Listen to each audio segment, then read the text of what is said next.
Very good morning, dear students. Today, let us learn about what is disaster management and how disaster management is done. Okay? Management. A sudden So, what is disaster? Let us first know first. A sudden event that causes large scale damage to life, property, and social aspects of society or nation is called as disaster. Okay, I repeat again. Okay, a sudden event that causes large scale damage to life, property, and social aspects of society or nation is called as disaster. Okay, now let us see. There are two different types of disasters. Okay, they are natural and man-made disasters. Okay, so natural disasters are like thunderbolt, also called as lightning, flood, and fire. And man-made disasters are accidents, okay, bomb explosion, then chemical accidents which can take place in industries, stampedes in mass gatherings, and riots, etc.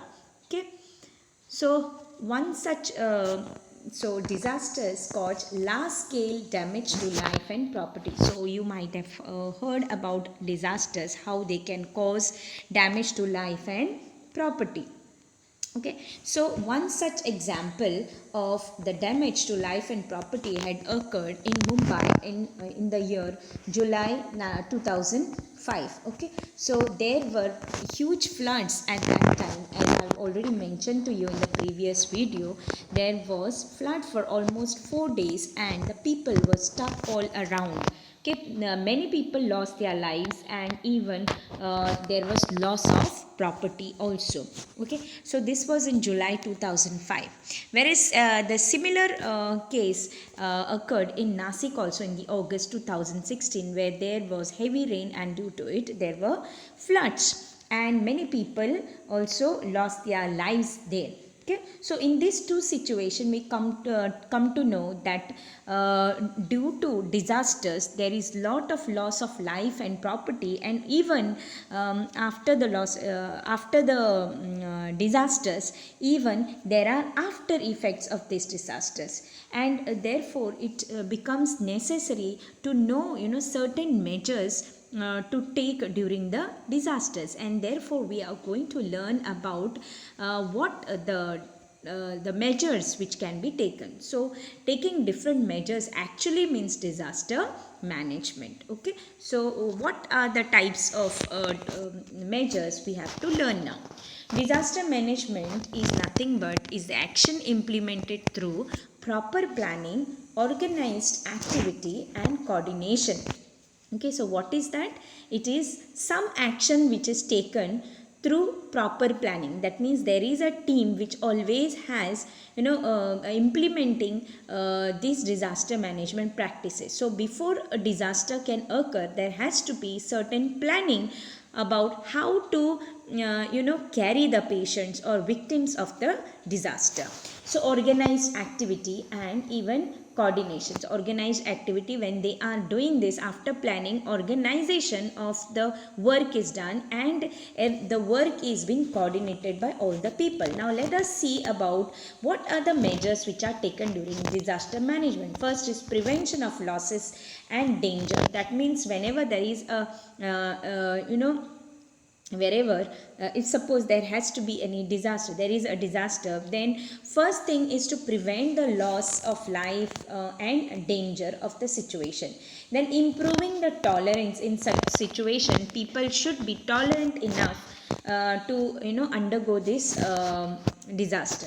Then providing relief from disaster and minimizing the intensity and extent of the harm. That means those people which are affected, that means the victims of the disaster, should be given some relief. That means during the disaster, that many people are suffering from hunger. Okay, they do not have clothes to wear, and not even shelter to live, and that is why the disaster management team provides a relief by giving them food or clothing, fine, and even take them to different places to live. Okay, then fourth one is preparation to face the disaster. Okay, that means if disaster management team is always prepared to face the disaster, then whenever there is a disaster, immediate action is taken during the disaster situation. Next is assessment of the damages and intensity of the disaster. That means how much is the how much damage has occurred due to a particular disaster. That also is done. Then next, arranging for rescue work and help, and rehabilitating and rebuilding. So you know that whenever there are disasters, rescue team is always working hard to rescue people or the victims of the disaster. And rehabilitation, that means the people who are affected due to these disasters, they will be taken to different places, and finally after few days, even the houses or buildings, place will be made available for them to have a shelter. So that is called as rehabilitation and rebuilding. So what type of due to disasters, there are different types of casualties which are seen here. They are mostly the fractures. Okay, people have fractures, bleeding, or maybe burns and sprain during the disaster. So we should know about how whenever there is a disaster, these victims require immediate help. So immediate help should be given to a person who is suffering from a disaster, and that immediate help or aid itself is called as first aid. So what is first aid? The immediate aid that is given before any proper medical treatment becomes available. That means any person can give first aid if he knows about the first aid. That means if a person has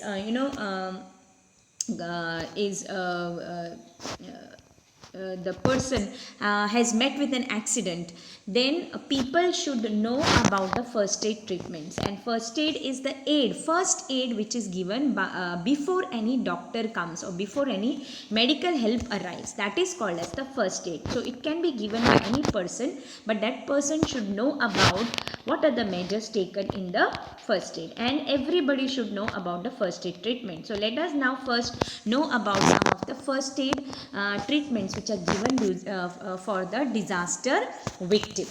Okay, so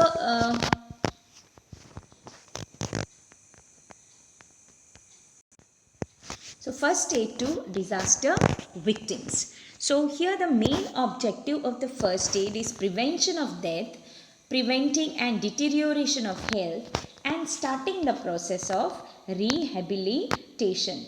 Now what does this mean? Now whenever the main objective is that nobody should die. If suppose the person has met with an accident, we should be always see to it that the person survives. Then if there are certain injuries, because of these injuries, person should not lose his health. That is the second one.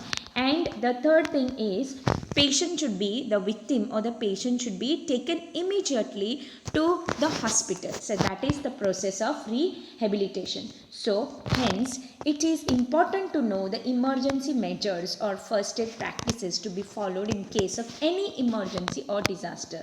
So that is why this is included for you. This portion or this is included in the syllabus. Why? So that you also come to know about the basic principles of the first aid. So now let us learn about the basic principles of the first aid. So there are three important first aid practices which may save life of a victim in case of any disaster. That is, one is airway, second breathing, and third is circulation. All these three are also called as ABC of first aid or basic principles of first aid. So now let us learn about each one of them in brief. First one is airway. Now if the victim has difficulty in breathing, the head should be held in backward sloping position, or the chin should be raised so that the respiratory passage remains open. Now what does this mean? That means if a person is not able to breathe properly, then the patient's or that person's head should be raised little high, so that the breathing passage or the respiratory tract which is there remains open. Otherwise what will happen, if the head is down, then the person will not be able to, the respiratory tract will not remain open. And so therefore for the respiratory tract to be open, one needs, the person's head should be raised in a sloping position. Okay, then next one is breathing. Now suppose if breathing has stopped completely, then the victim should be given artificial ventilation by mouth to mouth resuscitation. So you might have seen this in the movies and all so many times. First, especially if you have seen the movie this Rajnikant's movie, that is Boss or something. In that it has been shown very accurately about how we can do CPR technique, and even about the ABC, basic principles of first aid. So one should know all these techniques. Everybody should know actually, and that is why it is very important for all of us to learn this. So remember, if the person is not breathing, then the person should be given mouth to mouth resuscitation. Then the third case is that circulation. If suppose the victim is unconscious, then after giving mouth to mouth respiration around two times, the heart should be pressed down hard by pressing the chest with both the palms. So this is also shown in that movie. You please see that if you want to see how circulation is done. By first is mouth to mouth respiration is given twice, then the heart is pressed down hard by pressing the chest with both the palms, and it should be pressed so hard so that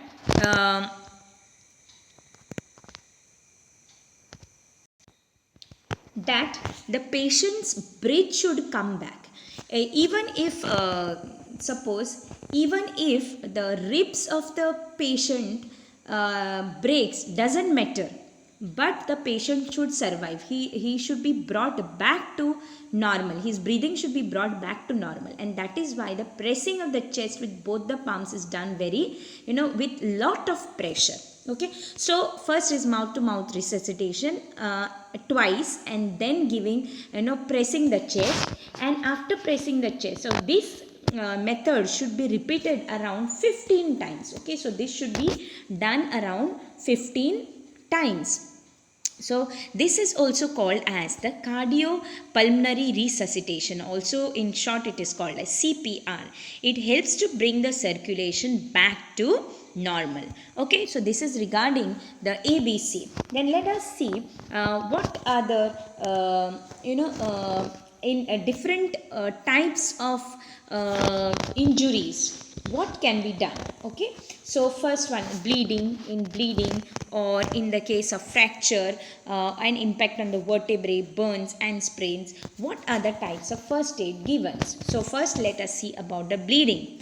If the victim is injured and bleeding through the wound, then the wound should be covered with the antiseptic pad, and before that, covering it with the antiseptic pad, you should see that the pressure is applied on it around 5 minutes with either a thumb or a palm, so that the blood stops. Okay, why this pressure is applied is to stop the blood from flowing. After the blood has stopped, it should be covered with the antiseptic pad. Fine. So this is regarding the bleeding, wherever there is bleeding. And even I have noticed this, because when my child was bleeding very, even I tried to put haldi powder for that, but when I took her to the doctor, the blood did not stop at that time. When I took her to the doctor, doctor told me that we should not put haldi at that time. Instead, we should apply pressure to stop the blood.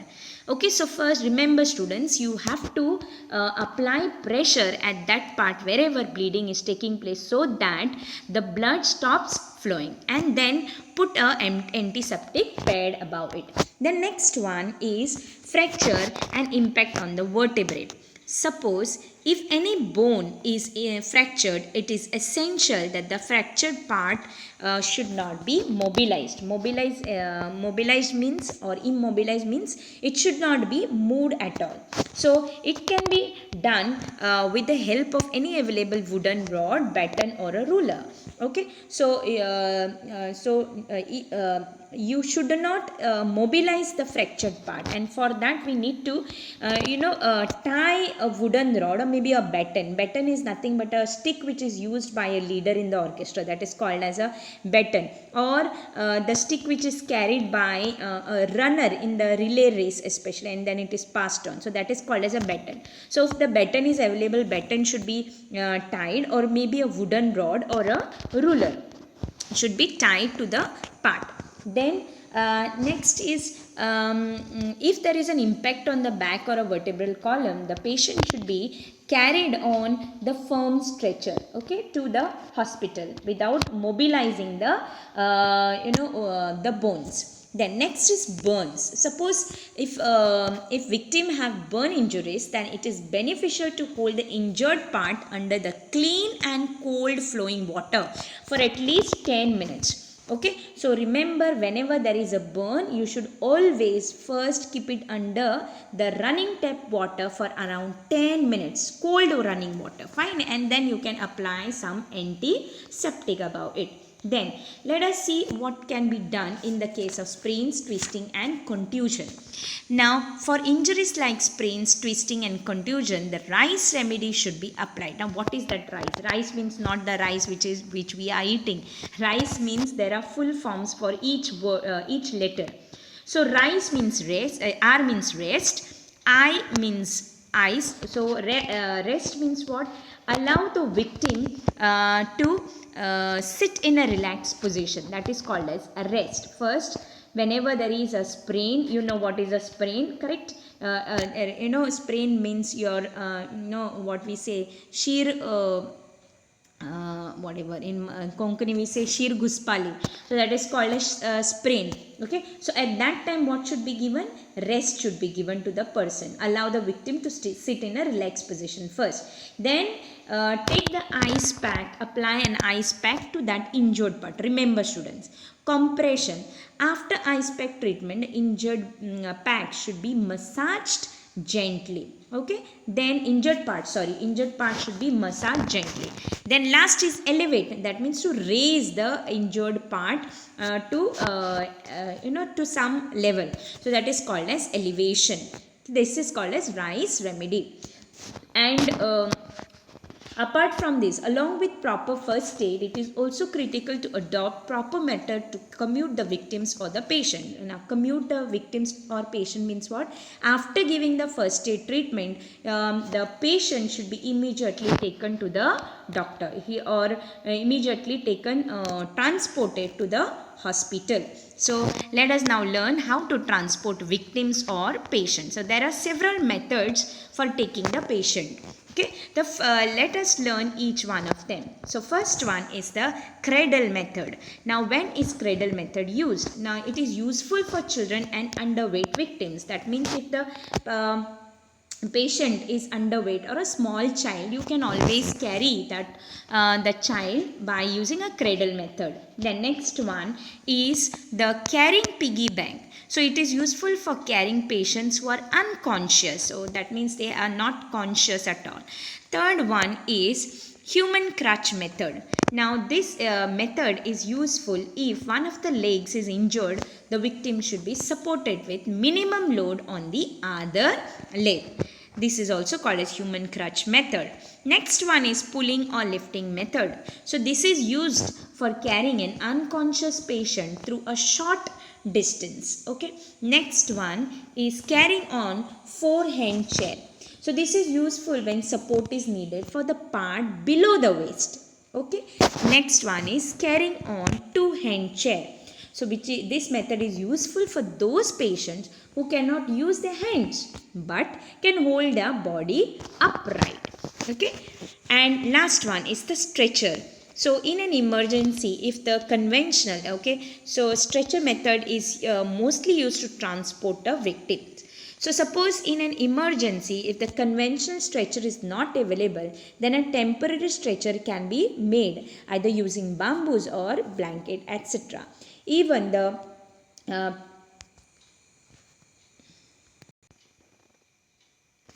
firefighters also use a specific carrying technique, okay, To commute the commute victims the to a victims safer place. safer place, okay. Then even the civil administrators can also use the boat to carry the victims of the flood, okay, to commute to a hospital. So this way the patients can be taken to the to the hospitals or victims. So wooden board, at that time in an emergency, in the flood condition, what type of boards can be made? It can be made from wooden board or maybe the bamboo floats.